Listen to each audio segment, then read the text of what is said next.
عزیزان گرامی، توحید یہ اولین فریضہ بھی ہے، اور سچی بات یہ ہے کہ دراصل توحید کے علاوہ کوئی اہمیت نہیں ہے۔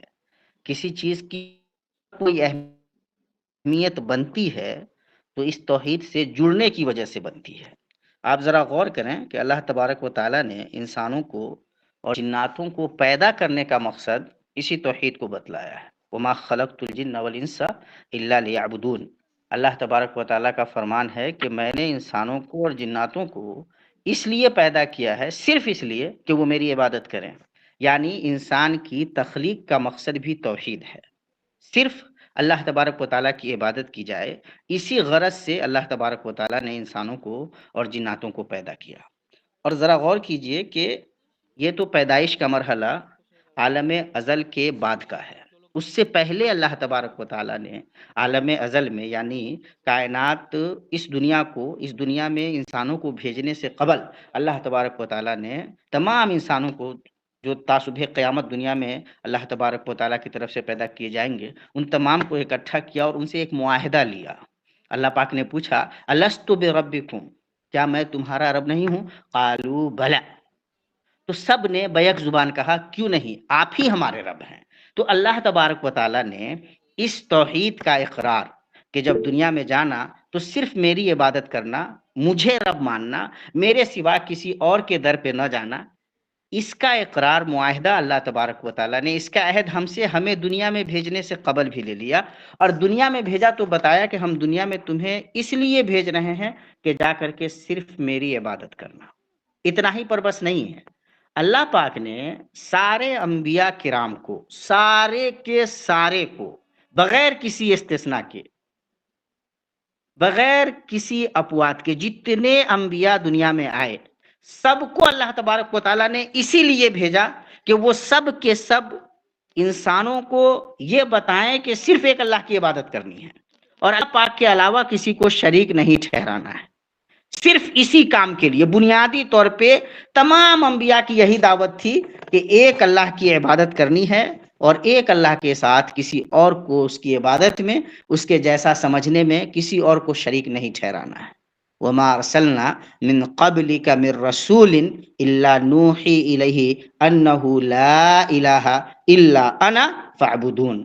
اے محمد صلی اللہ علیہ وسلم، ہم نے آپ سے پہلے جتنے بھی رسول بھیجے ہیں سب کو بغیر کسی استثناء کے، بغیر کسی ایکسپشن کے، سب کے سب کو اس لیے بھیجا ہے کہ وہ یہ اعلان کر دیں کہ اللہ کے علاوہ کوئی معبود برحق نہیں ہے، اللہ کے سوا کوئی معبود برحق نہیں ہے، تو سب کے سب صرف اللہ کی عبادت کریں۔ یعنی دنیا میں بھیجنے سے قبل اللہ تبارک و تعالیٰ نے عالم ازل میں ہم سے ایک معاہدہ لیا، عہد لیا، باضابطہ پیمان بندھوا لیا کہ ہاں دنیا میں جاؤ گے ہمیں رب مانو گے، ہمارے سوا کسی اور کے بارے میں یہ خیال پیدا نہیں کرو گے۔ دوسرا، جب پیدا کیا تو بتا دیا کہ پیدا اس لیے کر رہے ہیں کہ جا کر کے دنیا میں ہماری عبادت کرنا، ہمارے سوا کسی اور کی نہیں۔ اور تیسرا کہ اللہ تبارک و تعالیٰ نے انبیاء کا باضابطہ سلسلہ لگایا، 1,24,000 کے قریب، جیسا کہ ایک حدیث آتی ہے، حسن درجے کی حدیث ہے، اتنے انبیاء کرام کو بھیجا گیا اور تمام نے بغیر کسی استثناء کے، تمام انبیاء نے A to Z، تمام انبیاء نے لوگوں کو یہی دعوت دی، اسی ایک حقیقت کی طرف بلایا کہ ایک اللہ کی عبادت کی جائے اور اس کے سوا کسی کو شریک نہ ٹھہرایا جائے۔ گویا اس کائنات کی حقیقت اگر توحید نہ ہو تو اس کائنات کی کوئی حقیقت ہی نہیں ہے۔ اسی لیے جب ایک جاہلی شاعر نے کہا الا کل شیء ما خلا اللہ باطل، تو اللہ کے نبی صلی اللہ تعالیٰ علیہ وسلم نے فرمایا کہ یہ سب سے اچھا شعر ہے جو اب تک کسی شاعر نے کہا ہے۔ اصدق قول قالہ الشاعر، سب سے اچھی بات ہے جو کسی شاعر نے کہی ہے وہ لبید کا شعر ہے کہ اللہ کے سوا دنیا میں جو کچھ ہے سب بے بنیاد ہے، باطل ہے۔ یعنی اس پوری کائنات کی بنیادی حقیقت یہ ہے کہ اس کا بنانے والا رب اللہ ہے، اس کا مالک اللہ ہے، اس کا خالق اللہ ہے، اس کو چلانے والا اللہ ہے، تو عبادت کا جو مستحق ہے وہ بھی صرف اللہ ہے۔ اب قرآن حکیم کو جب اس زاویے سے آپ پڑھیں گے تو آپ کو سمجھ میں آئے گا کہ اللہ تبارک و تعالیٰ نے یہ سوالات کھڑے کیے ہیں باضابطہ، کہ اگر آپ پوچھیں گے من خلقہن، کہ ان تمام کو کس نے پیدا کیا ہے، قالو اللہ، تو وہ جواب دیں گے کہ اللہ نے کیا ہے۔ تو بھائی جب پیدا اللہ نے کیا ہے، بنایا ہے اللہ نے، تو پھر عبادت بھی اللہ ہی کی ہونی چاہیے۔ یہ وہ بنیادی سچائی ہے جس کے لیے اللہ پاک نے کائنات کو بنایا بھی، انسانوں کو پیدا بھی کیا، اور تمام انبیاء کا سلسلہ رکھا کہ وہ جا کر کے دنیا میں اس حقیقت سے لوگوں کو روشناس کرائیں۔ اسی لیے ہر وہ چیز جس میں یہ حقیقت ہے وہ بڑی ہے، ہر وہ چیز جس میں یہ چیز پائی جاتی ہے وہ بڑی ہو جاتی ہے۔ قرآن حکیم میں سورہ فاتحہ کو ام الکتاب کہا گیا ہے، فاتحۃ الکتاب کہا گیا ہے۔ اللہ کے نبی صلی اللہ تعالیٰ علیہ وسلم کی ایک حدیث ہے، صحیح حدیث، آپ صلی اللہ تعالیٰ علیہ وسلم فرماتے ہیں لا صلاۃ لمن لم یقرأ بام الکتاب، اور ایک حدیث کے الفاظ ہیں لا صلاۃ لمن لم یقرأ بفاتحۃ الکتاب، اس آدمی کی کوئی نماز نہیں جو سورہ فاتحہ نہ پڑھے، ام الکتاب نہ پڑھے اور فاتحۃ الکتاب نہ پڑھے۔ یہ سورہ فاتحہ کا ایک تیسرا نام بھی سب مثانی ہے، یعنی اللہ تبارک و تعالیٰ نے سورۃ الفاتحہ کو بہت اہمیت دی ہے، بڑا مقام دیا ہے، ام الکتاب بتایا اللہ کے نبی صلی اللہ علیہ وسلم نے۔ یہ قرآن حکیم کا فرسٹ چیپٹر ہے، مقدمہ بھی کہہ لیجیے آپ اس کو، پریفیس آف اے بک جو ہو سکتا ہے وہ ہے، جس میں خلاصہ بیان کر دیا گیا ہو پوری کتاب کا۔ تو اگر قرآن کریم کا کوئی خلاصہ ہو سکتا ہے تو وہ سورہ فاتحہ ہے۔ سورہ فاتحہ کو جب آپ اس زاویے سے دیکھیں گے تو آپ کو سمجھ میں آئے گا کہ دراصل اس میں اللہ تبارک و تعالیٰ کی توحید کا بیان ہے۔ الحمدللہ رب العالمین، ہر طرح کی تعریف اس کے لیے ہے جو عالمین کا رب ہے، جہانوں کا رب ہے۔ الرحمن الرحیم، جو بہت زیادہ مہربانی کرنے والا، رحم کرنے والا ہے۔ مالک یوم الدین، جو قیامت کے دن کا مالک ہے۔ ایاک نعبد و ایاک نستعین، اے اللہ ہم تیری ہی عبادت کرتے ہیں اور تجھ سے ہی مدد مانگتے ہیں۔ اب ذرا آپ غور کیجئے تو عام طور پہ ہمارے علماء توحید کی 3 قسمیں بتاتے ہیں، توحید ربوبیت، توحید الوہیت اور توحید اسماء و صفات، یعنی کائنات کا مالک، خالق، اس کو چلانے والا، اس کا بنانے والا اللہ ہے، یہ توحید ربوبیت ہے، رب اللہ ہے۔ الحمدللہ رب العالمین، ہر قسم کی تعریف اللہ کے لیے ہے جو عالمین کا رب ہے۔ تو اس میں توحید الوہیت اور توحید ربوبیت دونوں ہے کہ ہم تعریف صرف اللہ کی کرتے ہیں، ہر قسم کی تعریف اللہ کے لیے ہے، حقیقی معنوں میں تعریف کا سزاوار، اس کا مستحق اللہ ہے جو رب ہے، عالمین کا، پیدا کرنے والا، بنانے والا ہے۔ دوسرا الرحمن الرحیم، وہ اللہ کیا ہے؟ رحمان و رحیم ہے۔ یہ اللہ تبارک و تعالیٰ کے صفات ہیں، اللہ تبارک و تعالیٰ کے اسماء حسنہ ہیں، صفات عالیہ ہیں، اللہ تبارک و تعالیٰ کے بلند روشن اسماء ہیں کہ اللہ تبارک و تعالیٰ بہت زیادہ رحم کرنے والا، بہت زیادہ مہربانی کرنے والا ہے۔ مالک یوم الدین، قیامت کے دن کا مالک ہے۔ اب اس میں ہم اقرار کرتے ہیں باضابطہ ہر نماز میں 5 ٹائم کم سے کم، ایاک نعبد و ایاک نستعین، اے اللہ ہم صرف تیری ہی عبادت کرتے ہیں۔ ایاک نعبد و ایاک نستعین، ہم صرف تیری ہی عبادت کرتے ہیں اور تجھ سے ہی مدد مانگتے ہیں۔ اور دراصل یہی توحید ہے کہ ہم کائنات کا مالک صرف اللہ کو مانے، خالق صرف اللہ کو مانے، رازق صرف اللہ کو مانے، قیامت کے دن کا مالک صرف اللہ کو مانے، اور عبادت صرف اسی کا کریں، عبادت صرف اسی کی کریں۔ مانگنا ہو، کوئی ضرورت پڑ جائے، کسی چیز کی مدد کی ضرورت ہو، صرف اللہ کو پکاریں۔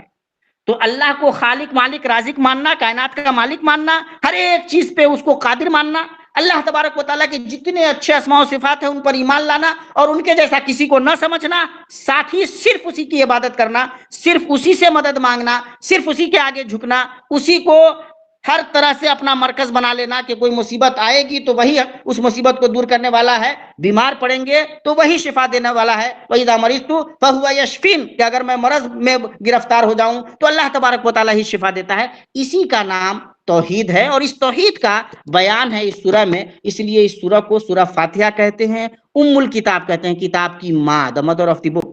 اور ساتھ ہی ساتھ سب مثانی کہا گیا اس کو، اللہ کے نبی صلی اللہ علیہ وسلم نے ایک حدیث میں صلاۃ بھی کہا اس سورت کو، قسمت الصلاۃ بینی و بین عبدی، سورہ فاتحہ کو میں نے اپنے درمیان اور اپنے بندوں کے درمیان بانٹا ہے، حدیث کے الفاظ ہیں۔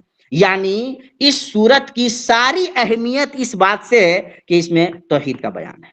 سورہ جس سے میں نے شروعات کی تھی، سورہ اخلاص سے، قل هو اللہ احد اللہ الصمد لم یلد ولم یولد ولم یکن لہ کفوا احد، اللہ ایک ہے، بے نیاز ہے، اس کے جیسا کوئی نہیں، اس کو کسی نے جنا نہیں، وہ کسی سے جنا نہیں گیا. یہ جو صورت ہے سورہ اخلاص، اس کو سورۃ القرآن کہا گیا ہے. جیسے اگر کسی آدمی نے اس کو 3 مرتبہ پڑھ لیا تو جیسے اس نے قرآن پڑھ لیا.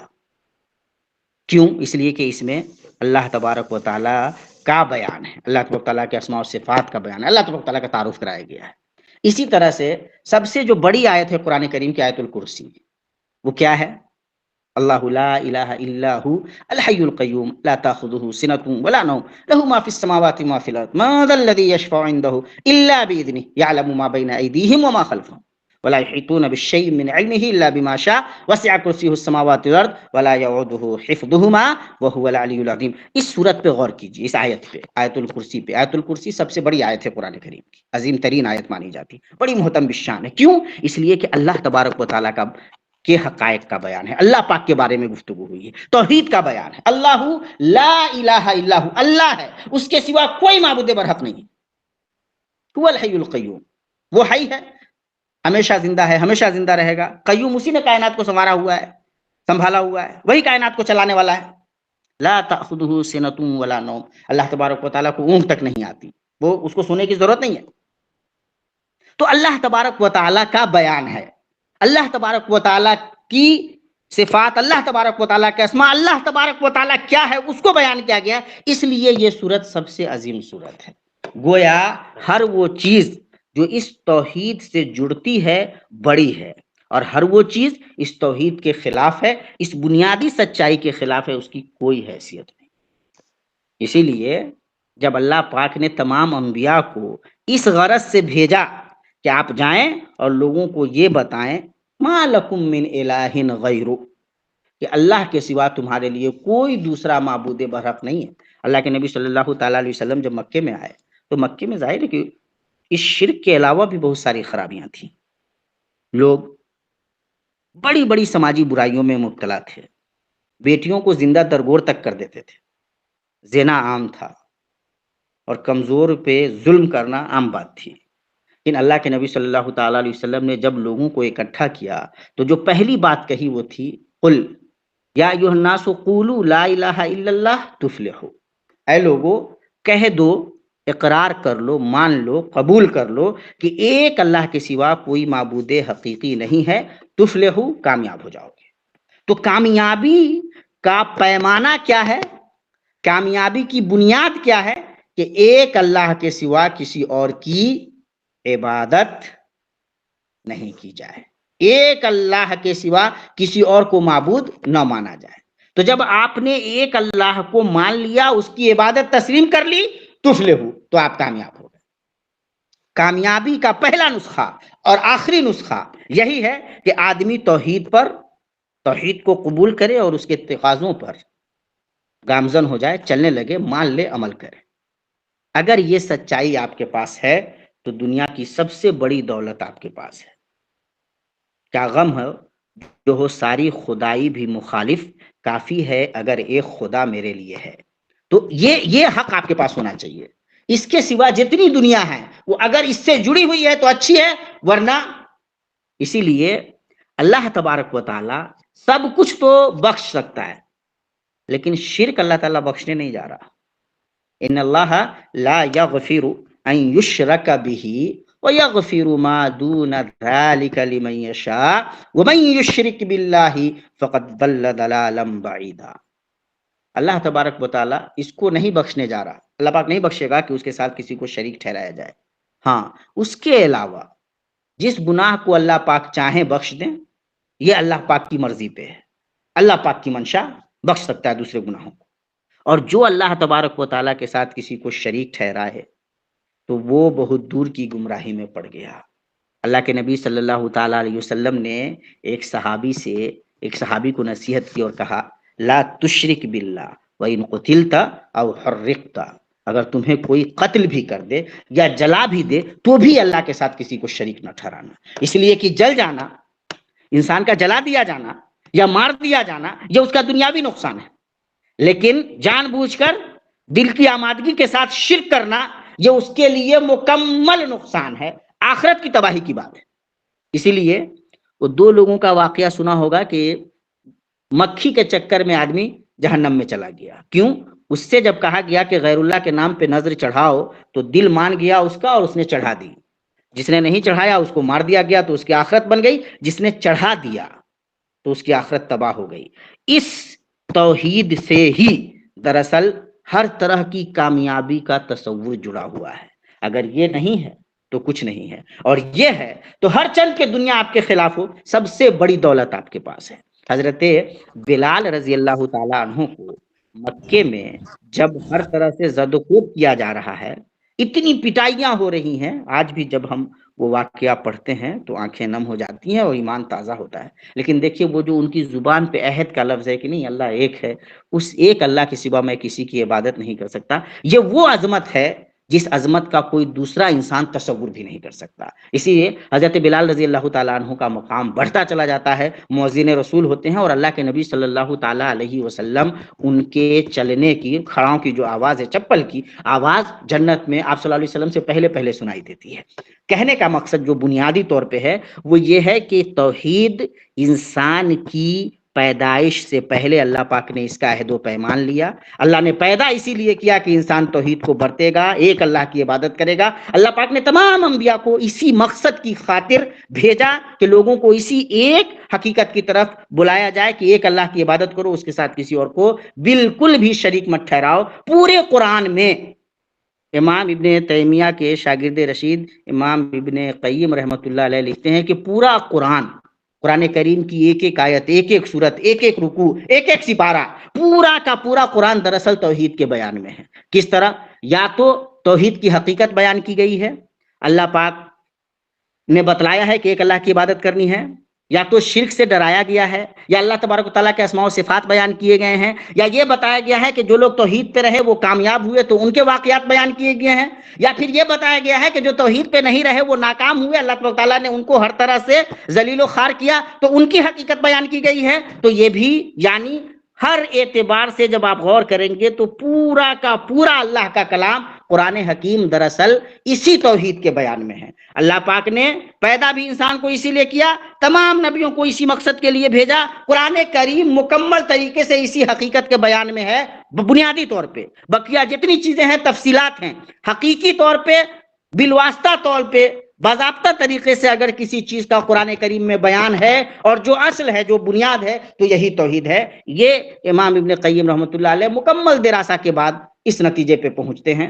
حقیقت یہ سمجھ میں آتی ہے کہ انسانی زندگی میں, مسلمان کی زندگی میں اگر توحید ہے تو وہ کامیاب ہے, اور اگر توحید نہیں ہے تو وہ ذلیل و خوار ہونے کی راہ پہ ہے.